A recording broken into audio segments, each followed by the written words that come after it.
d'action de grâce. C'est prévu pour ce vendredi, hein, de la semaine qui commence dès demain. Donc c'est vendredi 3 décembre. Nous serons tous sur le terrain Sainte-Thérèse. Et la levée du corps va intervenir le samedi, le 4 décembre, à 8 h. Nous serons déjà à la morgue de l'hôpital Saint-Antoine.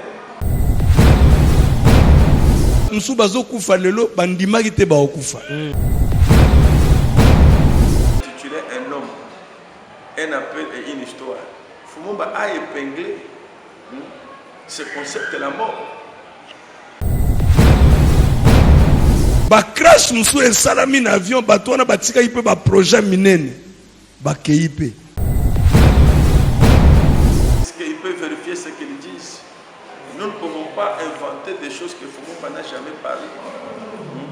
Nous ne pouvons pas. Nous connaissons qu'il était malade, Fumumba souffrait. Il est resté constant dans sa maladie. Il n'a été jamais visité les marabouts. Ou soi-disant les charlatans qu'on les regarde, qu'on prophétise sur lui. Non, non. Il était lui-même le prophète de sa vie. Il a... Je vais voir même, je vais arriver demain. Et je peux te rétorquer même la question. Qu'est-ce qui te prouve que demain, toi, tu seras en vie? Et notre espérance, c'était de voir Fumumba vivant. Pour qu'il vienne nous laisser son menton ici en RDC. Mais Fumumba est allé, le menton est tombé au niveau de Turquie, là à Istanbul. C'est ça notre pleur. Parce que si papa était avec nous ici, il allait nous parler, il allait nous dire ses derniers soupirs, ses derniers mots. C'est ça l'héritage que nous avons manqué en dernière minute. Mais nous croyons qu'il avait déjà écrit, Fumumba avait écrit. Fumumba c'était un livre ouvert. Tu peux mourir. Peut-être en sortant d'ici, peut-être demain. Et si je regarde, je réfléchis, je ne peux pas faire n'importe quoi. Mais lui-même souhaitait qu'on l'appelle le prisonnier d'Adonai. Fumumba, docteur selon la volonté de Dieu, le prisonnier d'Adonai.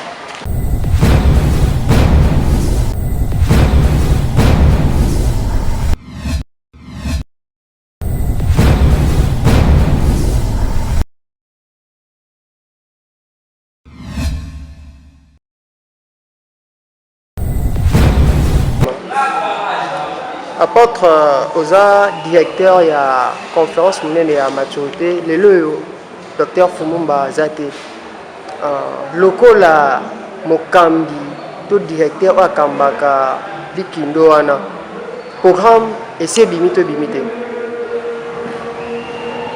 Merci beaucoup. Monsieur les journalistes, nous avons la bilingue. Ok. Nous avons ça en français. Pour que nous soyons à l'aise.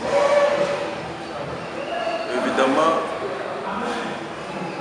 me parler de la mort de Fumumba, c'est vraiment me jeter l'opprobre sur monsieur et dans mon ministère. Fumumba était un tout pour moi. Fumumba un père, Maïdati. Je l'appelais affectueusement un homme, un appel et une histoire.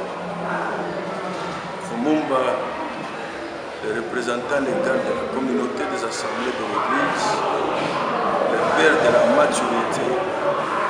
Fumumba, un des écrivains du Congo, non seulement un patriarche, docteur, pasteur, mais aussi un écrivain. Un conférencier de taille, de grande renommée internationale. Fumumba, un homme humble, un homme effacé, un homme qui était plein d'amour, qui ne voulait pas voir les autres souffrir. Il avait envie même de donner sa vie à la place des autres. Fumumba. Gloire soit rendue au Seigneur. Comme l'apôtre Paul a dit, rendez grâce en toutes choses. Qu'est-ce qu'on n'a pas dû faire à la manière des hommes pour que Fumumba soit en vie.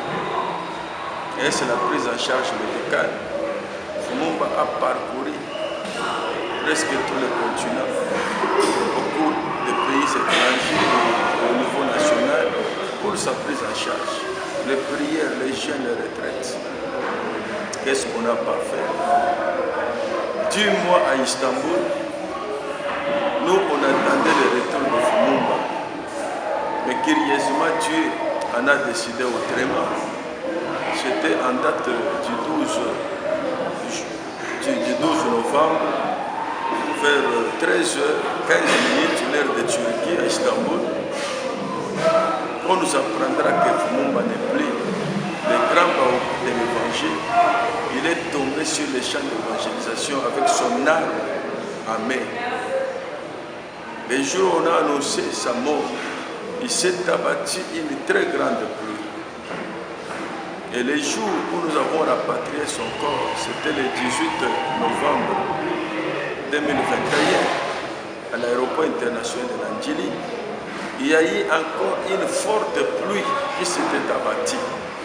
Pour dire que même le ciel pleure Fumumba. La pluie là symbolisait les larmes de Dieu. Dieu a pleuré Fumumba. Toi, Jérusalem, Jérusalem qui tue les prophètes. Cette pluie-là était symbolique, était prophétique. Pour dire qu'on a perdu un grand baobab de l'évangile. La bougie de la RDC. Qui émettait sa lumière, c'était à Tcham. Aujourd'hui, cette bougie s'est éteinte. Gloire au Seigneur. Paix à son âme. Nous avons vraiment réalisé que la mort n'est pas une mythe. La mort, c'est une réalité.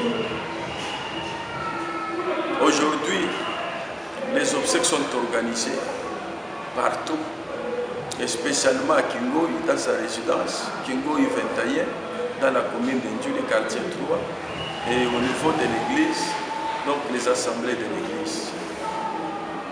Aujourd'hui, toute l'église corps du Christ pleure.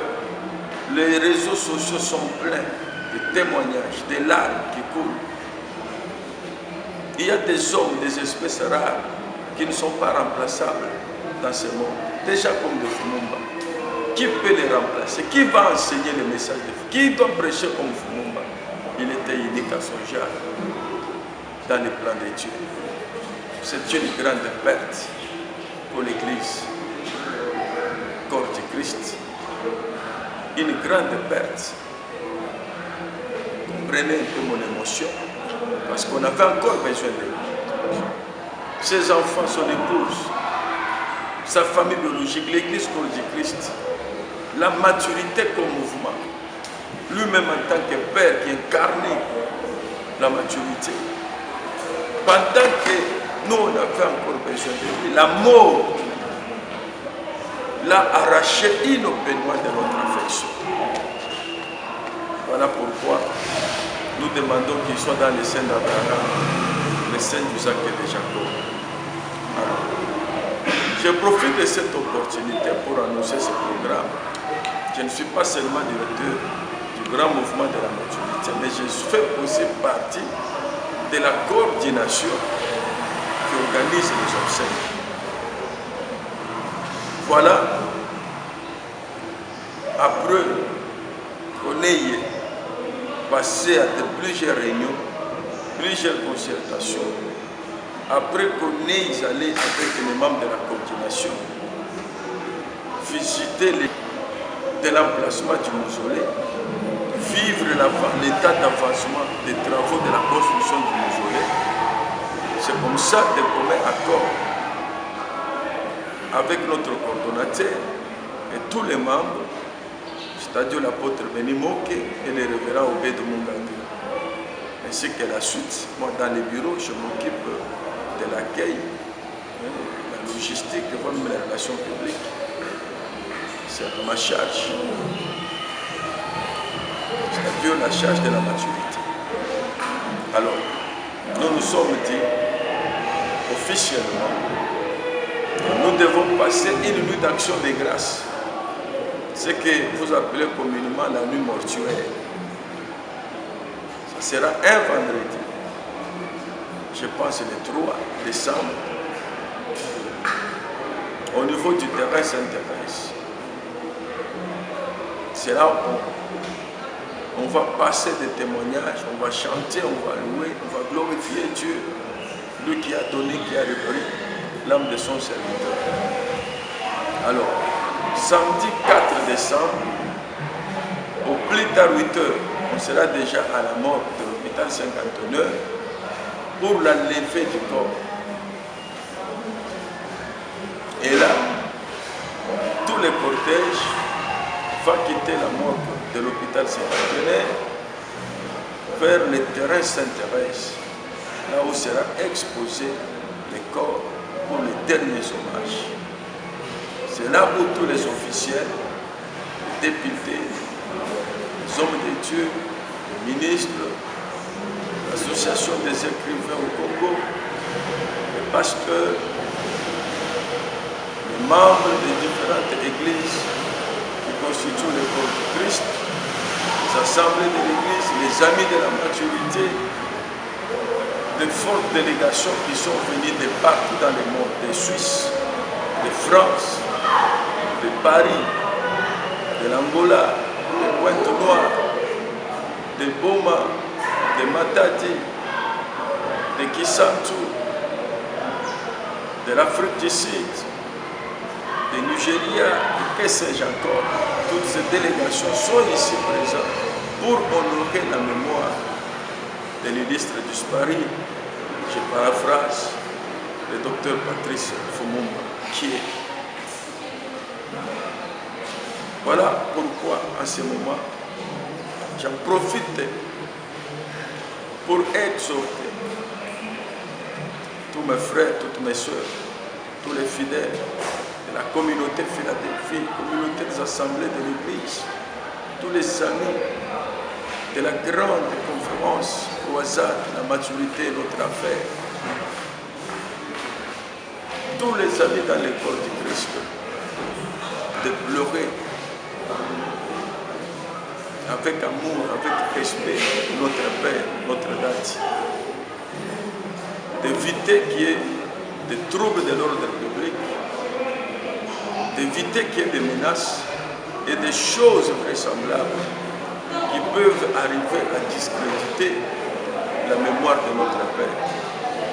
Lumumba n'a jamais été conflictuel, ni envers les hommes de Dieu, ni envers sa propre famille, ni envers l'Église corps du Christ. Nous ne voulons pas qu'après son enterrement, qu'il y ait des conflits dans l'Église, dans le mouvement de la maturité, dans la famille, dans l'Église corps du Christ et ailleurs. Nous avons besoin de la paix. Lumumba a prôné la paix.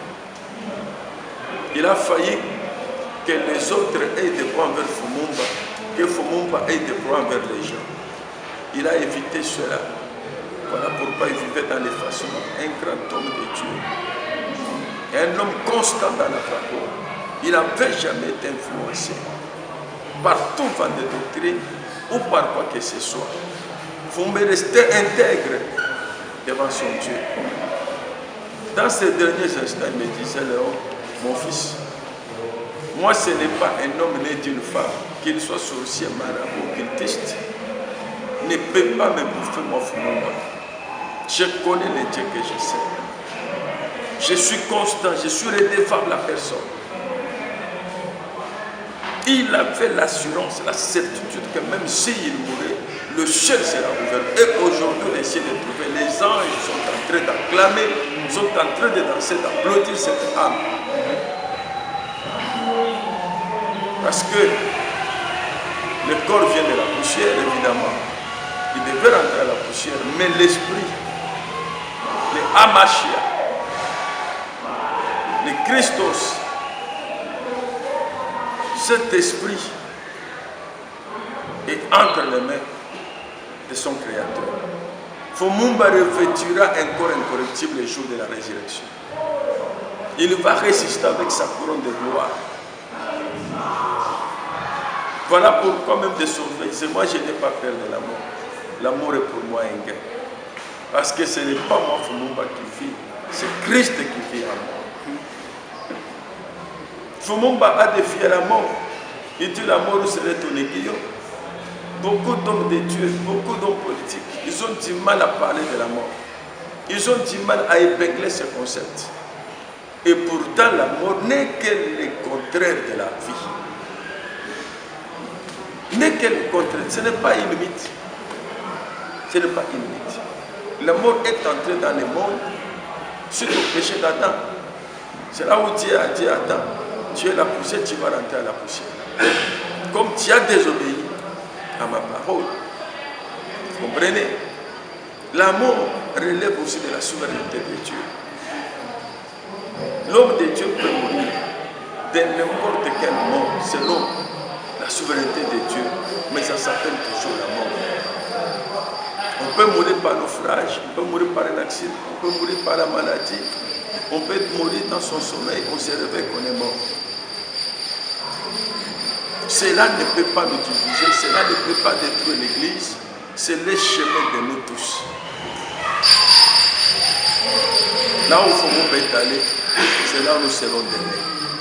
Nous prions que ce Dieu-là nous donne la force d'emboîter ses pas, comme c'était le cas d'Isaac, qui n'avait creusé que le puits de son père, Abraham. Même s'il avait été convoité par les Philistins, jusqu'à fermer, boucher tous les trous. Mais Isaac n'est pas allé chercher d'autres enseignements ailleurs. Il n'a marché que sur les traces de son père Abraham. Bien entendu qu'il avait élargi la tente de son père jusqu'à aller au niveau des robots. C'est ça l'effet de notre cœur. Que Dieu nous donne la force, nous donne des capacités. Tous les fils de Fumumba confondus, partout où nous sommes, qu'on soit unis comme un seul homme, pour relever ces défis, pour maintenir les enseignements de notre Père, pour pérenniser la communauté des assemblées de l'Église, pérenniser le mouvement de la maturité, aller même là où le Père n'était pas arrivé. Parce qu'il n'a cessé de le dire que le Fils, c'est toute une flèche qui sort du carquois de son Père. La flèche, lorsque vous tirez, vous la lancez, elle peut aller tomber plus loin, même là où le Père n'est pas encore arrivé. Mais grâce au Fils, le Père y arrive. C'est ça le travail que nous sommes appelés à faire maintenant. Le Père a fait le bon combat de la foi. Il a terminé sa course. Aujourd'hui, il a sa couronne avec lui. Maintenant, c'est notre tour. C'est notre temps. Bien qu'avec les larmes se bouger, mais papa nous avait formés. Papa nous avait préparés. Papa avait préparé la relève, il avait préparé la succession. Il dit que la maturité, c'est un mouvement. La maturité ne se limite pas par l'homme de Fumumba seulement. C'est tout un message qui doit marcher, qui doit traverser les océans et les fleuves. Donc voilà pourquoi Fumumba est mort. Mais les autres Fumumba sont en vie. Les autres Fumumba sont en vie parce que les grands hommes ne meurent pas. Parce qu'on a vu les ossements du prophète Élisée ressusciter un mort pour accomplir le 18e miracle, double de miracles que Élie avait fait. Apôtre, dernière question. Makamuza kuluba mama mingi. Makamuza kuluba mama mingi biso tuza bata media totambola tozoka uza kuluba mama. Peut-être tout au juste docteur Fumumba abela kini. Vous comprenez du point de vue éthique. Du point de vue éthique, moi je suis d'abord corps médical. Je suis appelé ou tenu à un secret professionnel. Parce qu'il n'est pas vraiment d'éthique d'étaler la maladie ou l'état de santé de la personne sur les médias. Ça ne s'explique pas dans notre déontologie. On peut me ravir mon diplôme de la science de santé. Ce que moi je connais, mon père était malade. Il a souffert pendant environ 4 ans de maladie, 5 années même. Nous avons fait tout ce qu'on devait faire à la manière des hommes. Ce n'est pas l'argent qui a manqué pour sa prise en charge. Que ce soit au niveau local, que ce soit à l'étranger. D'ailleurs, il est décédé à l'étranger, il n'était pas ici au pays, 10 mois à l'étranger, toujours à l'hôpital dans la prise en charge. Les prières, les jeûnes, la communauté des assemblées de l'Église, l'Église corps du Christ, ses fils, maisons, tout ça, nous avons prié. on a gêné. On a fait tout ce qu'on devait faire à notre pouvoir. Et notre espérance, c'était de voir Fumumba vivant. Pour qu'il vienne nous laisser son menton ici en RDC. Mais Fumumba est allé, le menton est tombé au niveau de Turquie, là à Istanbul. C'est ça notre pleur. Parce que si papa était avec nous ici, il allait nous parler, il allait nous dire ses derniers soupirs, ses derniers mots. C'est ça l'héritage que nous avons manqué en dernière minute. Mais nous croyons qu'il avait déjà écrit, Fumumba avait écrit. Fumumba, c'était un livre ouvert. Il a écrit à travers nos cœurs. Nous sommes la lettre de Fumumba. Ok. En lisant Léo Mwema, vous voyez la lettre de Fumumba. Vous voyez l'esprit de Fumumba. En lisant ses fils, il a ses fils, il a ses filles Fumumba partout dans le monde entier. Qui ne vous parlent pas comme des barbares, mais ils sont le langage de Fumumba. Ce sont les fruits de ses entrailles. Et nous en sommes fiers parce que nous n'allons pas croiser les bras, nous allons relever le défi pour porter haut les standards de notre Père. Fumumba était malade. Qu'est-ce qui s'est dit? Ce sont des spéculations des hommes. Ils disent quoi? Est-ce qu'ils peuvent vérifier ce qu'ils disent? Nous ne pouvons pas inventer des choses que Fumumba n'a jamais parlé. Nous ne pouvons pas. Nous connaissons qu'il était malade, Fumumba souffrait. Il est resté constant dans sa maladie. Il n'a été jamais visité les marabouts pour soi-disant les charlatans qu'on les regarde, qu'on prophétise sur lui. Non, non. Il était lui-même le prophète de sa vie. Il a dit, il a déclaré que moi, Fumumba, jamais. C'est le temps de Dieu pour moi. Je ne peux pas mourir parce qu'il y a eu un sorcier, il y a eu un homme né d'une femme qui dort, qui se réveille un bon matin que je vais tuer Fumumba. Il ne pouvait pas. Notre Père était vraiment juste et fidèle devant son Dieu, très constant. Et il avait tellement confiance, jalousie à son Dieu. Cette jalousie que Dieu avait envers Fumumba, quel est cet homme de ce monde qui devait ébranler Fumumba? Je vous dis que c'est le temps de Dieu qui a moissonné l'âme de Fumumba. Que les gens cessent de spéculer, cessent de dire n'importe quoi. Ils sont en train de mentir ou de faire croire aux gens ce que Fumumba n'a pas dit. Voilà un peu comment vous les journalistes, vous devez comprendre et interpréter les choses. Donc il n'y a pas à craindre à ce niveau-là. Nous sommes sereins. Je vous ai dit que l'amour n'est pas un mythe. Dans son ouvrage qu'il venait d'écrire, l'ouvrage intitulé Un homme, un appel et une histoire, Fumumba a épinglé ce concept de la mort et d'autres de pays étrangers pour honorer la mémoire de notre Père. Le lieu des obsèques, je vous ai donné l'adresse de Kingo Yventaye, il y a un tuerie quartier 3, c'est à la résidence de l'illustre du Spari. Il y a aussi les obstacles, même les livres, les registres de condoléances est ouvert au niveau de la maison, tout comme au niveau des églises, des assemblées de l'église. Alors, pour ce qui est de la nuit mortuaire, cette nuit d'action de grâce, c'est prévu pour ce vendredi, de la semaine qui commence dès demain. Donc c'est vendredi 3 décembre. Nous serons tous sur le terrain Sainte-Thérèse. Et la levée du corps va intervenir le samedi, le 4 décembre, à 8 h. Nous serons déjà à la morgue de l'hôpital Saint-Antonin et l'escorte pourra se diriger vers le terrain Sainte-Thérèse. C'est là où va se passer tout le déroulement du funérail.